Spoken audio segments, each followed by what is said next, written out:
Our keynote speaker this year has become well known for leaving her digital fingerprints across the internet, using various sites to campaign and connect with people online. With YouTube, she sparked a worldwide cross-cultural conversation by asking viewers to help her break down stereotypes. For her efforts, she earned the first ever YouTube Visionary Award. Since then, she's joined numerous other social networking sites, including Twitter, @Rania, where she now has over 1 million followers. At home, she's well known for her commitment to education, rejuvenating schools, bringing technology into the classroom, and raising the standard of teaching. Well, we've gained a glimpse into her life. Through social media, she has found a way to champion education and the right of every child around the world to go to school. As a result, not only is she eminent advocate for UNICEF, honorary chairperson for the United Nations Girls Education Initiative, and co-founder of One Goal, but she's also now the world's most tech-savvy queen. Ladies and gentlemen, it is my pleasure to introduce Her Majesty Queen Rania Al Abdullah of Jordan.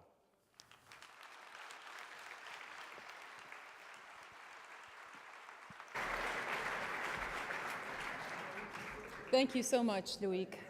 Now, coming from France's chief executive blogger, that's high praise indeed.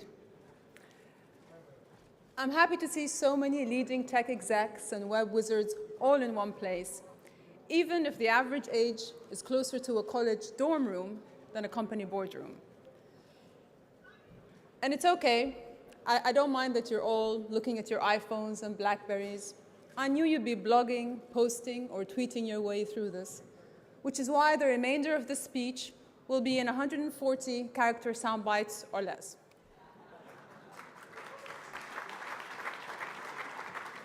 By the way, I forgot my speech over there. Could you please hand it over to me? Just for reference. So let me start with a question. Did Michael Jackson change the course of what is now known as the Green Revolution in Iran? Think about it, and I'll come back to it later. In the meantime, here's one you can use.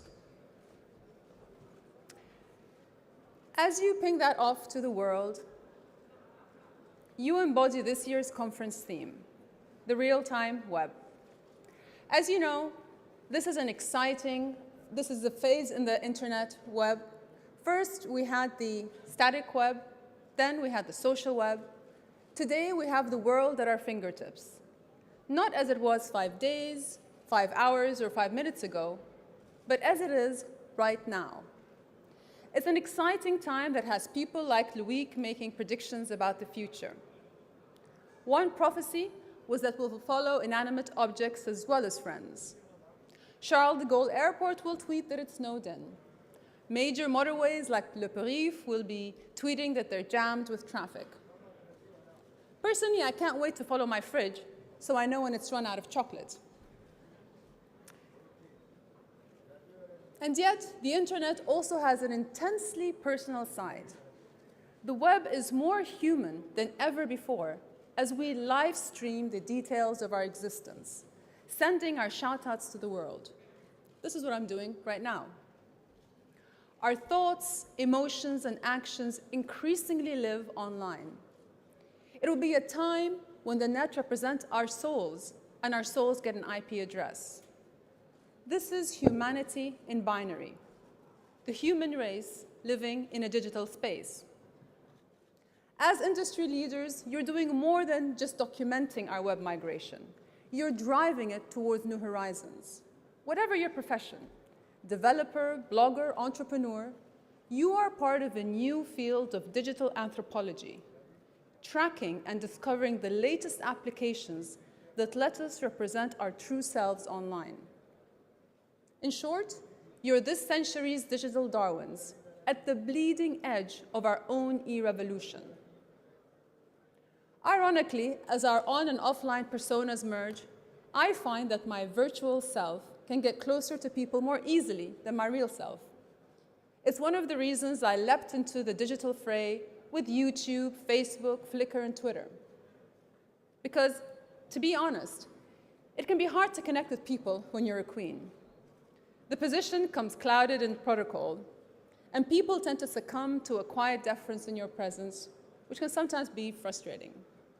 But online, people are not afraid to speak their minds. Social media has opened a window into my life and helped demystify who I am and what I do. But it has also created a space where titles mean little, and everyone is free to say what they please. This direct and personal connection lets people reach out to me and also helps spread ideas and causes I'm passionate about. How else can anyone talk with 1 million people around the world all at once? Sure, I get dubbed a monarch on a mission, but I take it as a compliment because I can't help but feel inspired by the potential I see. Yet, as our online and offline identities blur, we mustn't forget one very important question. Can the real-time web bring real-world change? Can it tackle some of the big challenges facing our global community? Poverty, disease, education? In the olden days, you'd have to take a question like that to the oracle at Delphi. I took it to Twitter. A few weeks back, I asked my followers if they thought online activism could change the offline world. And I got tons of feedback, lots of great ideas. But I must admit, I was surprised.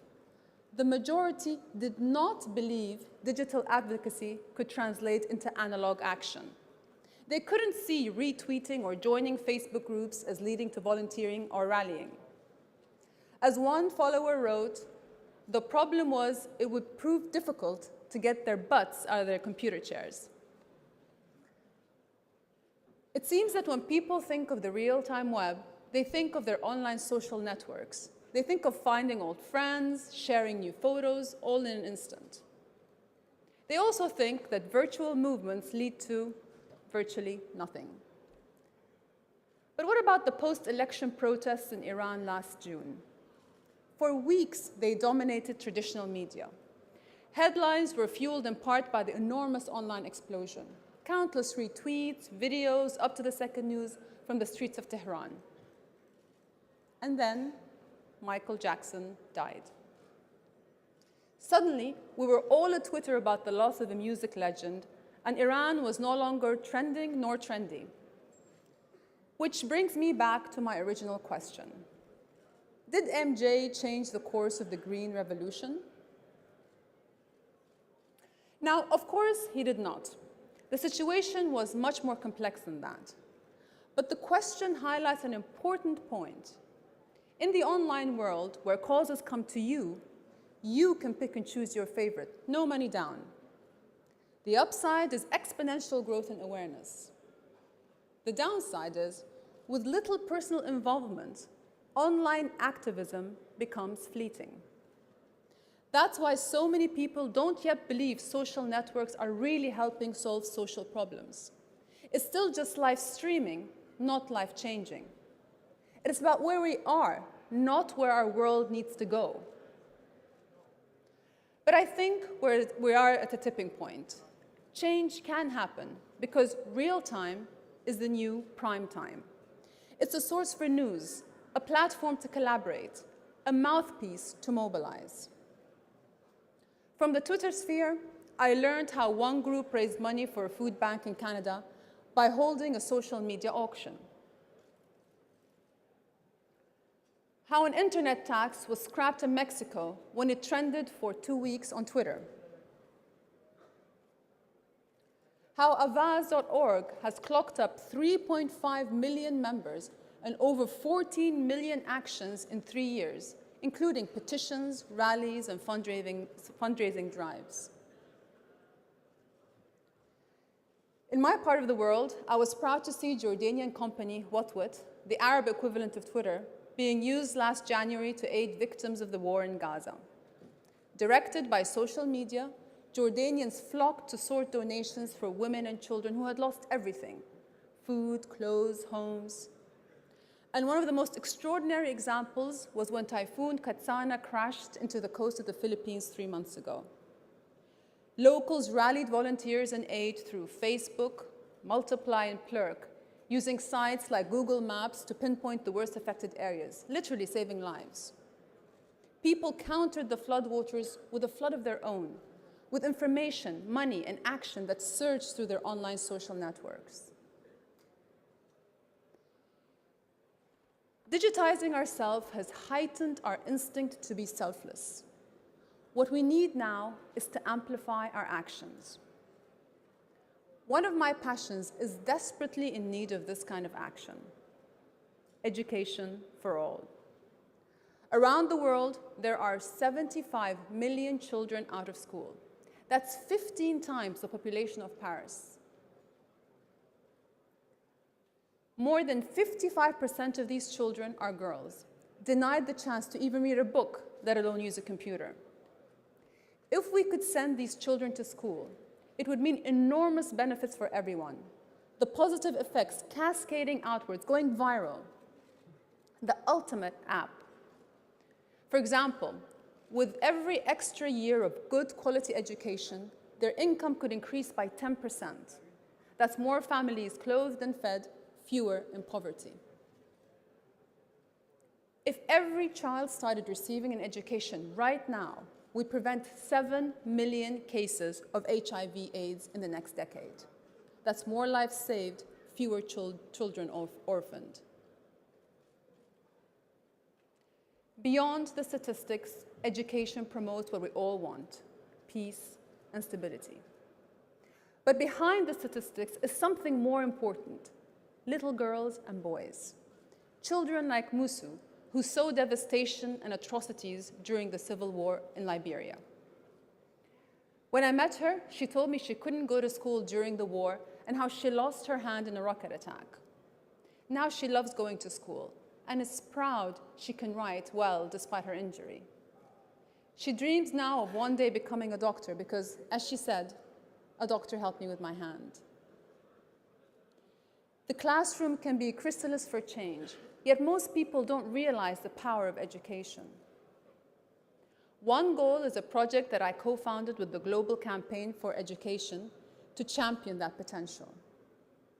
In partnership with FIFA, with world-class football stars like Michael Owen and Thierry Henry, with global leaders like Prime Minister Zapatero and Prime Minister Brown, we're going to make the real-time web bring real-world change for 75 million children. With the latest online tools and tactics, One Goal will tap the energy and excitement of next year's World Cup in South Africa, leaping from the web to the world, enlisting volunteers and gathering supporters. By the end of the most watched sporting event of 2010, we want 30 million signatures supporting One Goal. We want 30 million people demanding their leaders don't just talk, but act to make education for all a reality. As the digital Darwins of our world, you can help. With all the richness of talent in this room, you can help. With all the imagination that is here right now, you can help. From April 19th, 2010 until the final whistle of the World Cup on July the 11th, we want you to dedicate one day for One Goal. One day for One Goal is about devoting your blog, brand, or best-selling product to helping children who are locked out of school and locked into poverty. MySpace has already stepped up, pledging to plaster their site with One Goal for a day and encourage millions of users to sign up.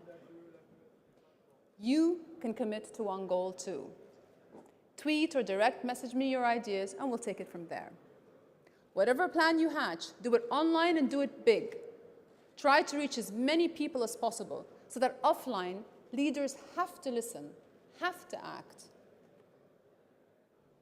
As well as one day for One Goal, my challenge to you is to deepen the links between the web and the world, to find new ways people can make their own leap from virtual activism to real action. Push that technology to its limits. Run with that risky idea. and bring our on and offline lives into sync. Because remember, for all the widgets and gadgets out there, the real-time web is a real human experience that could bring real change to humanity. You are the ones who can help link online activism to reality, to finally make live streaming life-changing. Thank you all very much.